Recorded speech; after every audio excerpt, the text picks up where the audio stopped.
Welcome back to What's Kenner French Thinking. My name is Elaine Mingus, and I am your co-host on this podcast. And this is also Kenner French.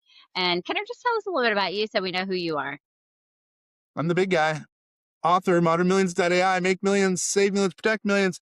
All the use of artificial intelligence, number one on Amazon, the entrepreneurship category. Been running with AI since really 2018. We had our own tax model, and we've been doing AI since 2010. Been with the company since 2006.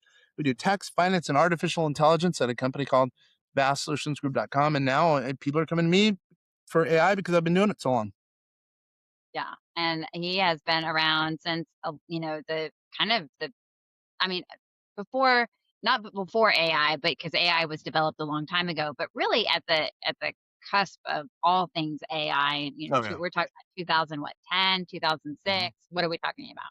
Yeah, 2006 when I took over the company. 2010 is when I got involved in artificial intelligence, really for the most part. 2018 had our own model called Einstein. I was definitely before most of the people who are now AI gurus. By the way, we're all AI gurus now. We're all just a couple of keystrokes away from knowing the same thing about everything we need to know. But I have a little bit of history, and I follow what's going on in artificial intelligence. I love it. I have a passion for it. And I know it can help society, help people with their finances, help people lower their taxes. I love it. And, I've gotten some ink on it. So I'm doing something pretty good. Yeah, well, and that's why we're so, to piggyback off that, we're going to be talking about an issue that I am personally having in my Mm. business running an AI employee and some solutions that you have. If you didn't tune into our last podcast, we were talking about some issues and things that, AI frustrates us with. And we kind of, started talking about my specific issue. And so we decided to do an entire podcast on training your AI employee. What is an AI employee? So first, kind of tell me, what is an AI employee? So an AI employee really can take the ball and run with a project. So it's different than what you might be thinking of with ChatGPT, where you have to proactively type things into it. And it just kind of call it a consultant. It gives you information back and forth. There's a communication back and forth. An employee actually can do things and rationalize and reason and do things proactively without you needing to prompt it. Does that make sense? So it's totally different than what you might be thinking, what the people out there might be thinking. ChatGPT, you're having a conversation with it typically, right? If you have it as an AI employee, it doesn't have to be ChatGPT. It can be with any. You put it together in such a way that it does things proactively for you. As an example, let's say you set up the employee to do something at 10 a.m. based on an email. The email doesn't come. Somehow that little employee can reach out to whomever you're supposed to get the email from proactively and say, "Hey, I need this email to do this act." Okay, then the email comes at, let's say, 10 o'clock is my example, or 10:01, because it didn't come. And then all of a sudden, there's a bunch of reasoning or a bunch of things that goes on in that AI employee's brain that then makes another action that is required. Let's say it's supposed to text someone at that point. It takes into account, it could think, it basically almost thinks based on the algorithm and on the artificial intelligence, again, which is different than your normal conversation with ChatGPT or Gemini. It does the thinking, a little bit more of the thinking than you would expect, that you would want actually from an employee versus from a prompting session. You are just doing communication back and forth with the AI model in that case. Does that make sense? Absolutely. It just sounds like automation on steroids. I mean, Yes. I'm in the back end of my programs and saying, send this email if user clicks this.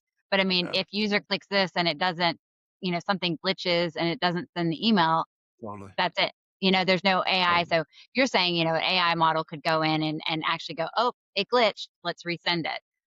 Totally. Which So, is and I'm gonna get really granular here, but no, let me take a sec. So back in 2017, Google did a paper. 8 employees from Google did a paper, and it was called the attention paper or transformer paper. And all the stuff you see, generally 90% of all the stuff you see with AI now is built on that Google paper. So ChatGPT, based on that paper, it's 11-page paper. Perplexity, X is Grok, all of them, right? So, and then what came from that, it was prompting. ChatGPT prompt, you put in your question or your thoughts into ChatGPT, and it kicks out answers, right? Again, it's an overlay or a wrap on top of the Google paper. and then take that a step further. Then they said, well, wait a minute, let's make these AI models that can be kind of autonomous. That's the leap. That's where you're going to an AI employee. Okay. Mhm. Now, it's cool to be able to. What I do is I use, let's say, ChatGPT as an example, or Gemini as a consultant. But if I want it to run things, then I put together an employee. You can run an employee. I'll throw out a couple of different, Lindy.ai as an example, Lindy.ai. That it's a full on employee. You can have, it's kind of expensive, by the way, but you can have full on employees, one CEO, one CFO, an administrative assistant. You can have a team of employees. And basically, by the way, it's still all based on that Google paper. Does that make sense? That's really all it Yeah, is. It's just taking it a step further, and yeah. it's more expensive because there's more calculations that occur. So therefore, ultimately, it is more expensive on the user. In this case, you. Does Right, that right. make So sense? you're not talking so in the last episode I talked about I was creating a GPT where I just throw in some biographical information and it spits out an SEO article so that I can get Got public it. Yeah. publications and PR for my clients. And so that a GPT and it gets tired after a while. It seems to start spitting out more like Right. it reverts back to regular AI talk. It Exactly. starts putting M dashes in when I told it specifically not to. Yeah. And so you were talking about potentially using an AI employee to combat that. What does that mean? What steps do I need to take? Yep. So I use Lindy as an example, or N8N, either one. But as an example, I'm not pushing those, but I'm just giving an example. So what you do is, because those AI employees are more tightly written, if you will, based on their AI, you're gonna have less drift as a result.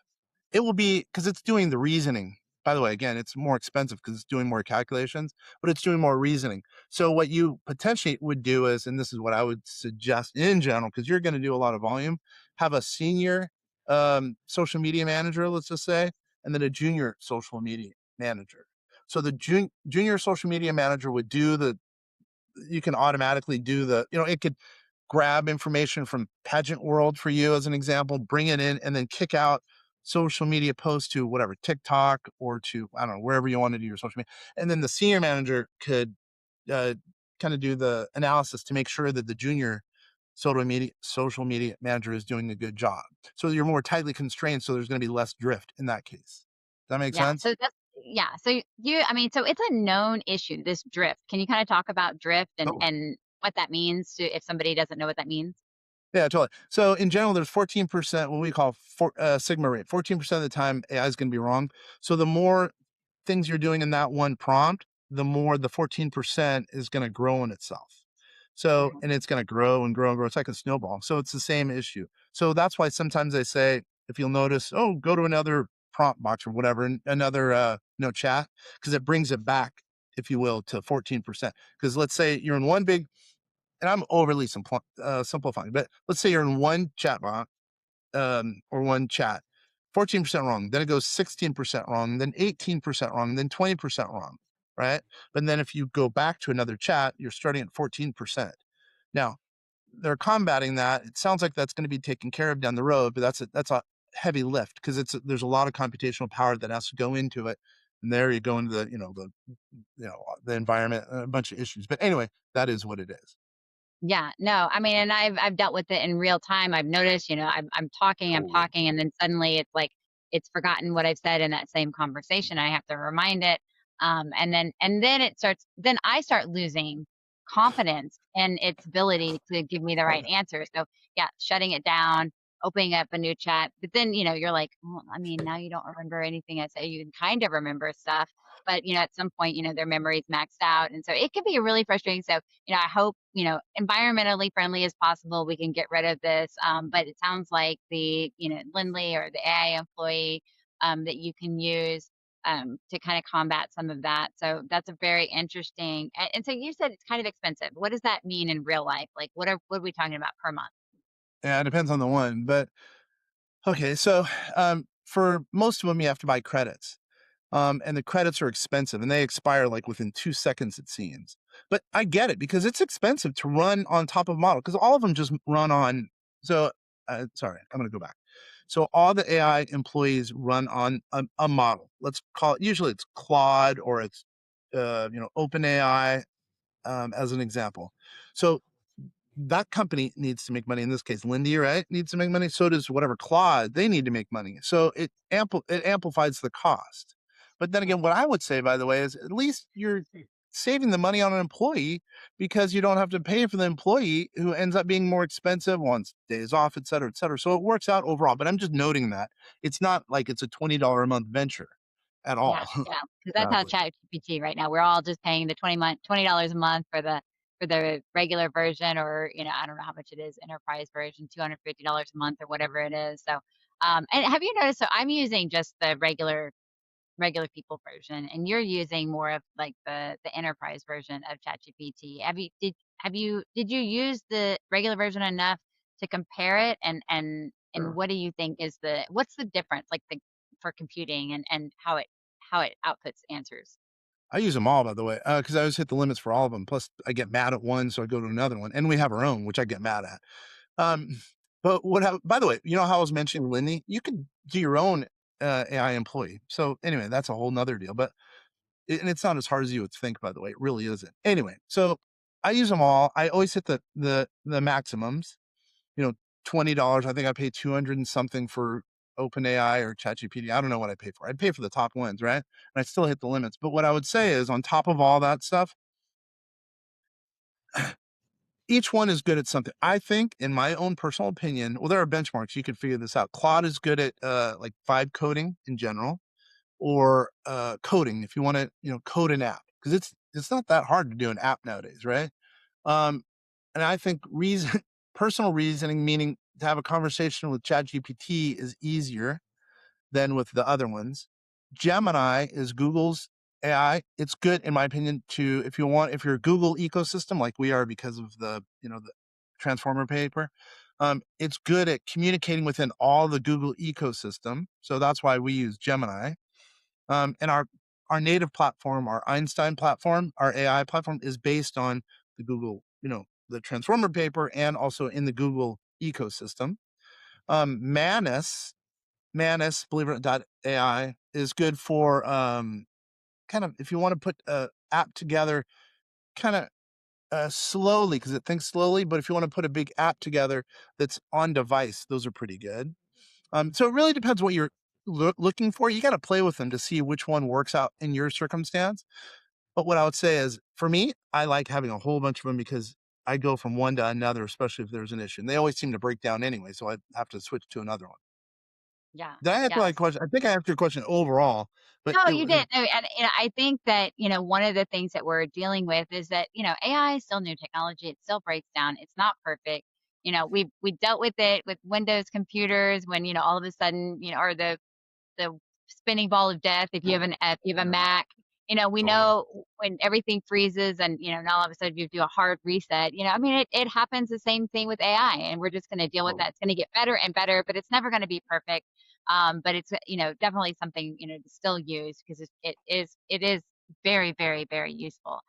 So I'm really interested in doing and continuing to code my own GPT, and continuing to train it, and look at different making employees, because that sounds really interesting, as well. So, um, just wanted to ask you, is there anything else that you want to say before we wrap up about AI, about employees, about mm. frustrating ChatGPT things? Yeah, it is frustrating. Okay, I'll leave it at this. I think that everyone should at least try to set up one employee. By the way, you'll probably hit limits pretty quickly, but why not? I mean, why not? Because if that one employee, let's say not even if you're doing it for business, but let's say you want to have a personal assistant, set it up, see how it does. It might do exactly what it is that you need with almost no expense. You just never know. Or if you're a big CEO, set up one for social media management, as an example, whatever the case is. Why not try it and see if it works? I'm willing to bet you it will work out in your best benefit. Yeah, no, I love that. I love that idea. And I'm thinking, I'm wondering if we could do a podcast where we, do more like a small tutorial, or at least talk about it, step by step, We how to code your own GPT, how to set up an employee. I think that would be really interesting. I think that, that Agree. it's not very much talked about, especially when you're talking about, it's one thing to listen to a podcast or say, "Oh, you should, make an Yeah. AI employee," and a whole 'nother thing where, like, I'm starting a business, I'm a solopreneur, and, what does that mean? And then we're left, trying to Google it, and especially now, it's still so new. There may not be very much information. So maybe, just put a bug in your ear and see if maybe we could do that in the future. But until next time, my name is Elaine Mingus. This is What's Kenner French Thinking, and join us next time when we ask Kenner, "What are you thinking?" See what I think.